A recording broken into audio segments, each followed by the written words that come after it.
Imagine being so tired, so defeated by life, that you can't even hold your head up anymore.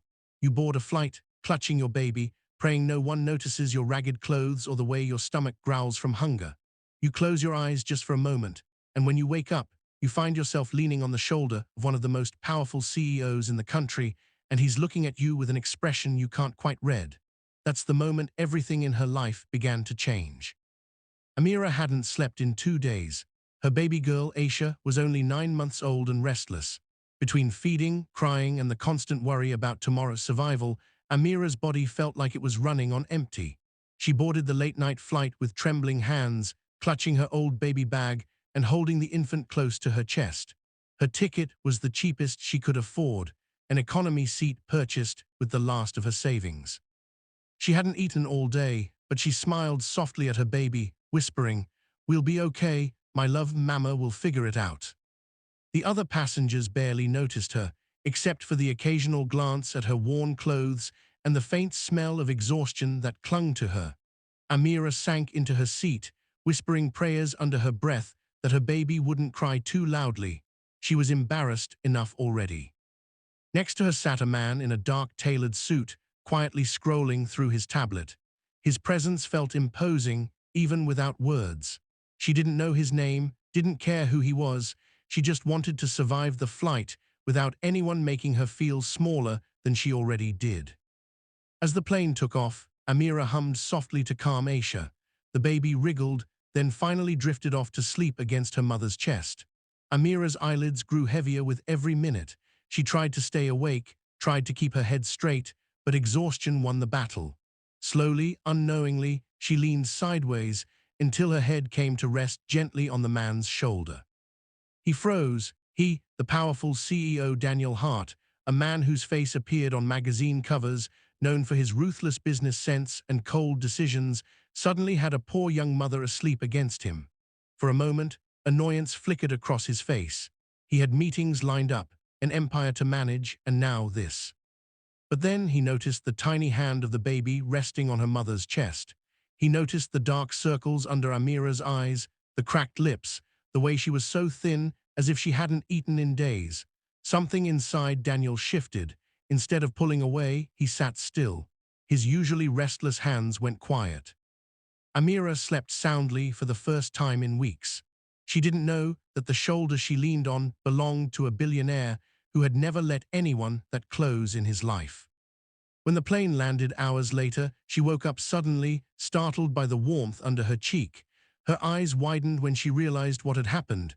She shot up, clutching her baby tighter, her face burning with shame. I'm so sorry," she whispered, unable to meet his gaze. "I didn't mean to." Daniel only looked at her, but there was no anger in his eyes. Instead, there was something else, something even he didn't recognize yet. Amira hurried off the plane as quickly as she could, embarrassed beyond words. She didn't notice that Daniel followed her with his gaze until the very end. Something about her had unsettled him. He was used to people begging him for deals, fawning over his money, or fearing his power. But this girl, she didn't even know who he was. She just slept because she had no strength left. 2 days later, Amira found herself in a small cafe, counting coins to buy a loaf of bread. Her baby's formula was almost finished, and she had no job left after being laid off. She thought she was invisible in the world until she heard a deep voice beside her, still skipping meals to feed her. She froze, turning slowly. Her eyes widened. It was him, the man from the flight, Daniel Hart. She had seen his face before on news channels playing in shop windows, though she hadn't connected it that night on the plane. Her throat tightened. I'm sorry, I'll leave. I didn't mean to bother you." But Daniel shook his head. "Sit." His tone was firm but not cruel. For the first time, Amira noticed something unusual in his eyes, not pity, but a strange respect. As they sat across from each other, Daniel leaned forward. "Do you know why I didn't wake you that night? Because I could see you hadn't slept in days. And because," he hesitated, surprising himself, "because it reminded me of my mother. She raised me alone too. I know what exhaustion looks like." Amira's lips parted in shock. She didn't know what to say. No one had ever cared to notice her struggles, let alone someone like him. Daniel continued, "You don't need charity, you need a chance, and I can give you that. Come to my office tomorrow, not as a beggar, as someone I believe can rebuild her life." Amira's hands trembled as she held her baby close. She had no idea if this was real or just a cruel twist of fate, but she saw honesty in his eyes, and for the first time in years, she felt the faint flicker of hope. As Daniel left the cafe, he glanced back at her one last time. "That girl doesn't know it yet," he thought, "but she's about to change my life as much as I'll change hers." And Amira, she sat frozen, her heart racing. All she could do was whisper to her baby, "Did you hear that, Aisha? Maybe our story isn't over yet."